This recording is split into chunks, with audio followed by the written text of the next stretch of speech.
नमस्कार। बधाई हो आप सबको पशु परिसर के। सबको बधाई इसलिए दे रहे हैं कि सबको ही पास कर दिया, क्योंकि पहले तो किसी को किया ही नहीं। सर मैं हो गया तो कोई बात नहीं, तो बिल्कुल ही आंख कौन देखा होगा तो हो गया तो बात लगे, बाकी बाबा ने सबको खुश कर दिया है।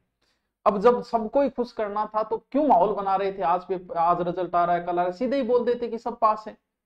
भाई ऐसा आज तक कहीं हुआ है क्या? किसी भी पेपर में 60 गुणे पास किए गए? ऐसा नवाचार सिर्फ और सिर्फ हमारे वीरों की भूमि राजस्थान में हुआ है, जहां 63 गुणे, यानी राजस्थान पुलिस में जहां फिजिकल होता है वहां भी 15 गुना पास किए जाते। लेकिन हमारे अभी नवाचार हो रहे हैं, नए नए प्रयोग हो रहे हैं, और नए नए प्रयोग में पहला प्रयोग कि हम सबको पास कर रहे हैं, ये सबसे अच्छा प्रयोग किया हमने। और जो भी पेपर दे रहा है सब पास। जैसे आजकल स्कूलों में कर दिया ना, किसी को फेल नहीं कर सकते, तो हमने भी कर दिया किसी को। अरे आप किस आधार पे इसको कर रहे हो? 60 गुना, 4 लाख लोगों को आपने पास कर दिया, 5,000 के लगभग पोस्ट थी, दुगुने कर देते, 3 गुणे कर देते, 5 गुणे कर देते। या फिर ये हो गया कि सबको एक जगह ले लो और बाद में देखेंगे किसको, क्योंकि कुछ गड़बड़ वाले हैं वो पता नहीं चले भीड़ में उनको। अरे भाई रिजल्ट जारी करना था, आप दुगुने के कर देते। और आज तक पहले रिजल्ट आते आए हैं, जितनी पोस्ट उतनी पे रिजल्ट आता है, फिर वेटिंग लिस्ट जारी होती है ताकि एक उम्मीद ही बंधे।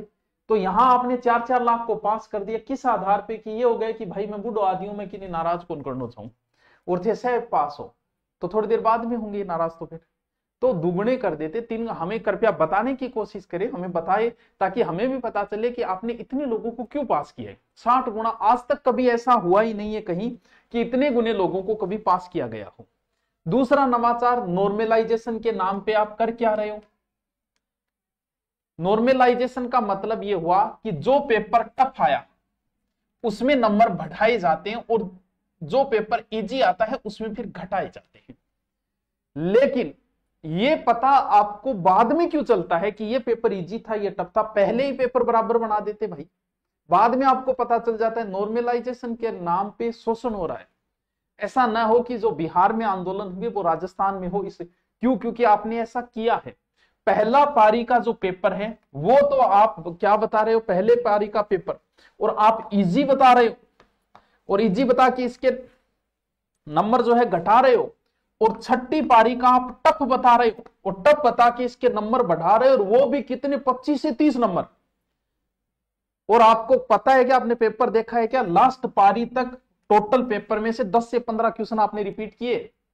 आप इतने परसेंट रिपीट कर रहे हो और आप ये कह रहे हो कि ये लास्ट वाला पेपर टफ था। किस आधार पे आपने टफ घोषित किया इसको?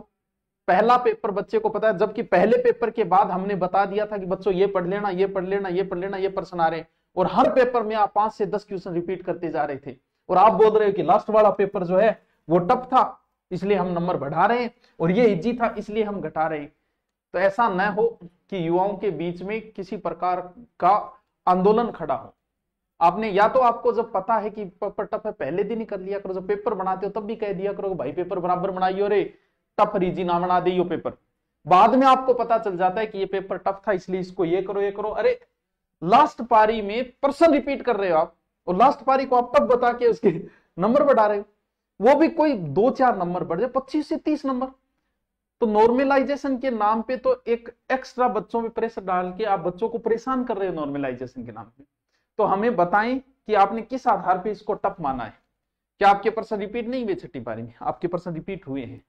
आप देखिए एक बार पेपर, लास्ट में क्यों हर पेपर में आपने 5 से 10 क्वेश्चन रिपीट किए।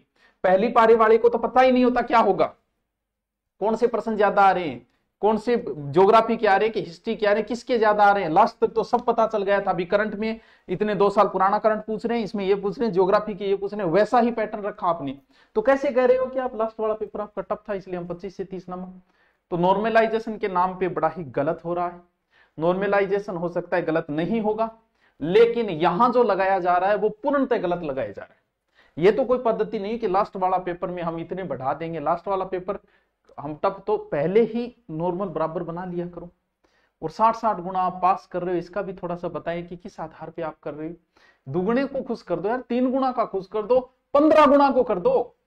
इतने इतने गुणे को आप खुश कर रहे हो, फिर क्या होगा? इस भर्ती को लंबा खींचा जाएगा। फिर आप दुगुने कम करो, फिर 60 गुना का रिजल्ट अलग से निकालो 15 गुना का, फिर 15 गुना का अलग से निकालो 5 गुना का, फिर दुगुने का निकालो।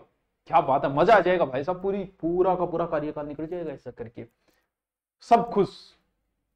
ये ऐसा काम तो देवता लोग करते भी आप। और ये देखो, ये गलत है, इसे सुधार किया जाए।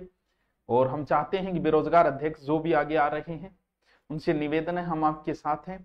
इस तरीके से 25 से 30 नंबर, और वो भी लास्ट पहली पारी का होते तो भी देखते कि पहली पारी वालों को तो पता ही नहीं होता क्या आएगा क्या, लास्ट वालों को सब पता चल गया था कि किस से प्रश्न आ रहे हैं, करंट के कितने आ रहे हैं, करंट के कौन से आ रहे हैं, क्या ज्यादा आ रहा है क्या कम आ रहा है, और उनके आप नंबर बढ़ा रहे हो। तो वही ये गलत है। और जो भी बच्चे इस 4 लाख में शामिल हुए, ठीक है, खुशी की बात है, आपको मोटिवेशन मिला होगा, लेकिन अपनी तैयारी जारी रखें, बढ़िया तरीके से तैयारी करें, अच्छा जीके पढ़ते रहें, किसी भी चैनल पे पढ़े, ऑनलाइन पढ़े, वो आपकी इच्छा है। तो आप पढ़ाई जारी रखिए। नवरात्रा का ऑफर भी है, उसका फायदा उठाए तो धुरीमना पे जाके उसका भी आप फायदा उठा सकते हो, लेकिन अपनी तैयारी जारी रखिए। इसमें जो रैंक ज्यादा जिसकी नीची है तो वो तैयारी, एक्स्ट्रा तैयारी रखिए, इससे सिर्फ मोटिवेशन और स्टेटस लगाओ, बस इतना ही। ठीक है, ओके, थैंक यू।